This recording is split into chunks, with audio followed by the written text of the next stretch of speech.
So today's goal for your summative is to practice a few skills, working with both Photopea and Gravit to create a holiday-themed card. The first thing you should do is download your tree file. It's a JPEG. Once you have that file downloaded onto your computer, you're going to open it up in Photopea. When you do so, you're going to see that it is a flat image. And truthfully, we just want one tree. So our job now is to use our ability to make selections in Photopea as part of our summative.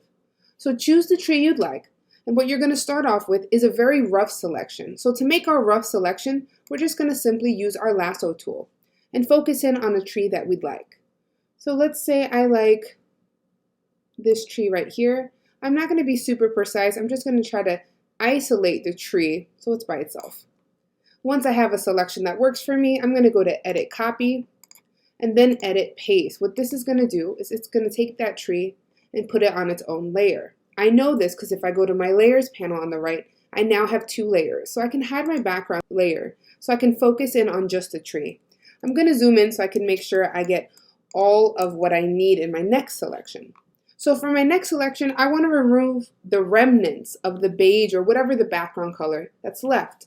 And for that, I'm going to use the other selection tool that we learned this semester, which is the Magic Wand tool. It's located underneath the lasso. It's in the Object Selection tool set. Now I want to kind of click on anything that's not the tree. So I have these little extra pieces. Some of your trees might have this, some of them may not. Just double check that you get all the additional pieces of color that aren't the tree. So I'm simply holding Shift to click on all those additional pieces to have them selected as well. Once I have all the beige of this selected, I'm going to hit Delete on my keyboard. Basically, what I'd like is just a tree by itself. I'm going to deselect by hitting Command D. Your computer might be Control D. So I don't want those marching ants anymore. Now I have the tree by itself, and I can tell I do because I have this gray and white checkered thing in the background. That stands for transparency. That means this tree is on a clear background, which is exactly what we need in order to bring it to Gravit. So I'm going to zoom out here. Now my job is to export this file so that I can open it in Gravit. To export, we're going to use a file called the SVG. So we're going to go to File, Export As, and choose SVG.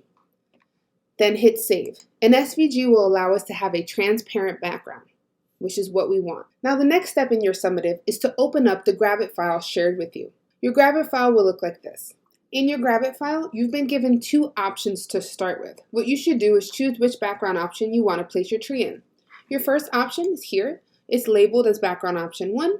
It has mountains and a darker background. If you want to check out option 2, you can simply hover your mouse over option 1, click that little eyeball to toggle the visibility, and then the lighter green, more daytime scene is option 2. It's up to you which one you'd like to choose. Once you're happy with your choice, you're going to bring in the tree that you just selected from Photopea. To do that, we're going to go to File, Import, Place Image. We're going to find our downloaded SVG. Now that I have my SVG here, I can resize it. Now when you resize, you always want to hold Shift so that you don't warp or disproportion your image. Now I'm really going to think about the arrangement of this. We're asking for a forest in this, a minimum of 5 trees. If you don't want your trees to be the same, you can always go back to Photopea and make another selection of a different type of tree for some variation. But we are asking for at least one type of tree and then 5 copies of that tree to make a forest. Now you want to resize them and arrange them so that there's a sense of that some trees are closer to us and some trees are further away. Now once I'm happy with my arrangement, I'm going to think about depth of field. And we talked about how depth of field is when certain parts of an image are made more sharp and in focus while other things are blurred in order to give the illusion of depth and distance. So I'm going to have the trees that are a little closer, fully crisp, but then as the trees go back, I'm going to add a blur effect to them. Only one of the trees I left completely not blurred because I want that to be the focal point. Every other of my trees has a little bit of a blur on it that goes more extreme as they get further back. Once I'm done blurring my trees, I'm going to change the message as well as who this card is going to and who it's from. Please make sure your message is appropriate and addressed to somebody. For your final part of the exam, you have the opportunities to earn some extra credit. In the bottom here are 4 different types of snowflakes that you can choose to add a neon effect to incorporate into your holiday card. So I'm going to zoom in here. Let's say I wanted this one to be the snowflake I chose. I will simply select it, choose a very vibrant color for my border, blur this, and then make a copy. I know I made a copy, so I'm going to go to Edit Copy, Edit Paste. I know I've made a copy when it looks a little extra bright. I'm not going to deselect. I'm going to make sure I delete this one's blur. This is a copy, remember. And I'm going to make this one white.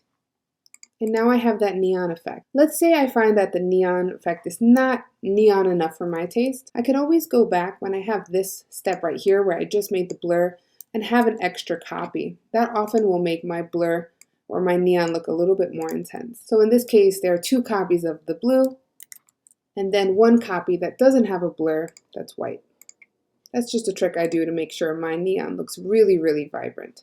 After I've made my neon effect, I want to be sure to bring in the neon effect into my card.